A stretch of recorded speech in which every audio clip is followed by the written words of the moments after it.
here to talk about how a mental health journey looks like. But first, let me introduce myself. My name is Pablo. I'm originally from Spain, and I moved to the Bay Area 8 years ago to work first for Facebook and then later for Google. I moved with my family, my wife, and my now teenage daughter. This is us in Hawaii, the first trip we ventured after the pandemic in 2021.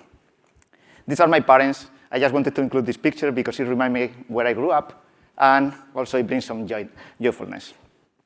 And this is me in 2019, an amazing year when I ran my second half marathon and I started with triathlons.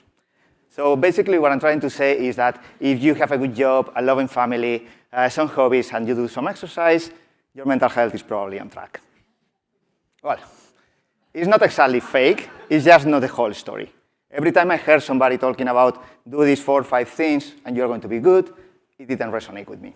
So today, I'm actually going to take you into my mental health journey. So I worked for 2 of the best companies at the time to work for, but I didn't have a great experience.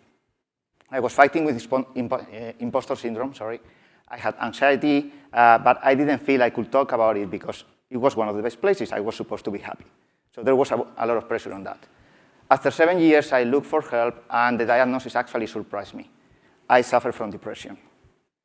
That was actually a relief, because suddenly I didn't think I was doing something wrong. I had a mental illness, and a mental illness can be treated. And not any mental illness. Actually, I've been suffering chronic depression since I'm a teenager. So basically my whole adult life, and I didn't know it. So let me talk about depression. Around 300 million people suffer from depression in the world. It's more than that. That's an underestimate, because a lot of people don't report it. Some people don't know it, like it was my case. Or let's not even talk about developing countries where mental health is not even part of the conversation. The second thing I want to bring your attention to is that around almost 9% of women and around 5% of men suffer from depression. That would be, in a cohort like this, with 400 people, between 30 and 40 people suffering from depression right now. And for those of you, I want to tell you that I see you, your experience is valid. But I also want to make you think about that disparity between men and women. Mental health has a lot of stigma on it, and women are brave and talk about it even more than men. It's very difficult for men to talk about this. The last thing I want you to pay attention here is about how depression can lead to suicide. And suicide is the second leading cause of death for people 10 to 34, 10 years old. And yet, we don't talk about it enough. So yes, this is us in Hawaii, but I didn't want to go on this trip. At that time, I was at my deepest on the depression. It was 2021, and I didn't think I was a good parent. I was having a lot of conflict with my daughter, and I was reproducing some of the mistakes my father did that ultimately didn't make us to have a good relationship. So depression convinced myself that they were better off without me. I wanted them to go to the trip, bond, experience life without me, and I will stay behind, working and thinking how to commit suicide.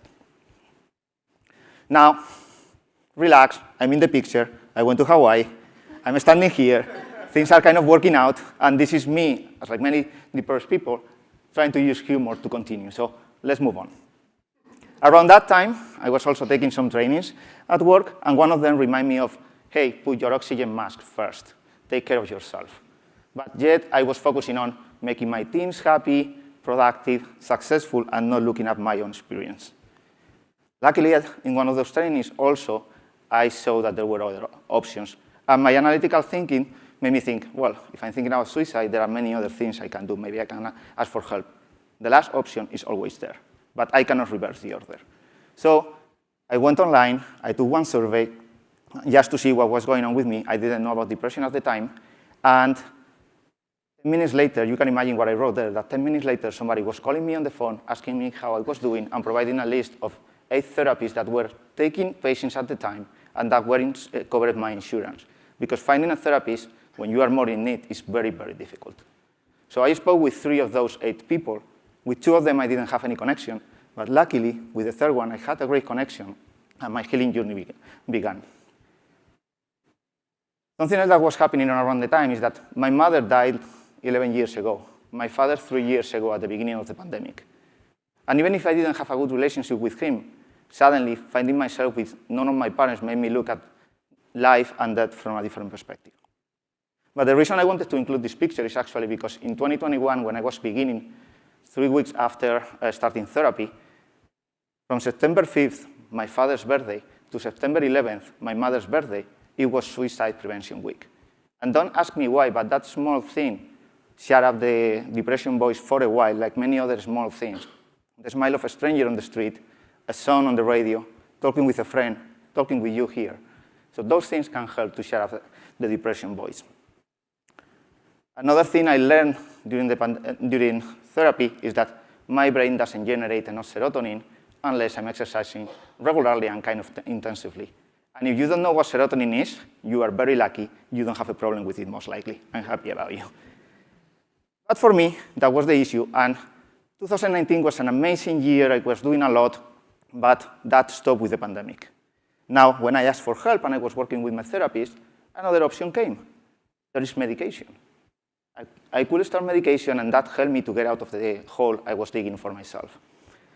So I want to report that this is a genuine picture 1 month ago in the Black Joy Parade in Oakland with my family. We had a great time by working on how I'm feeling and my mental health, my experience, and my relationship with others have improved a lot.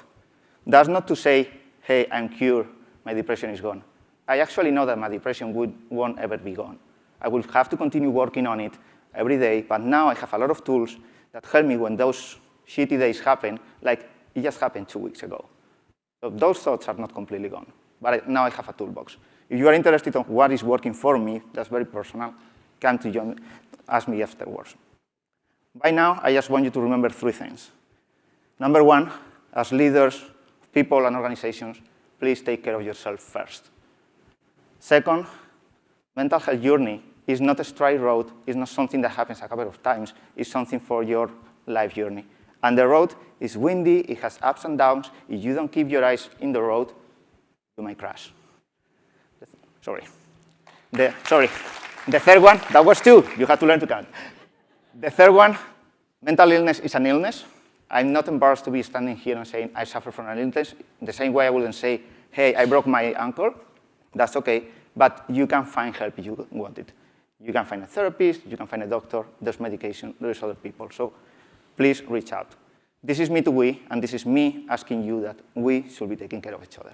Thank you.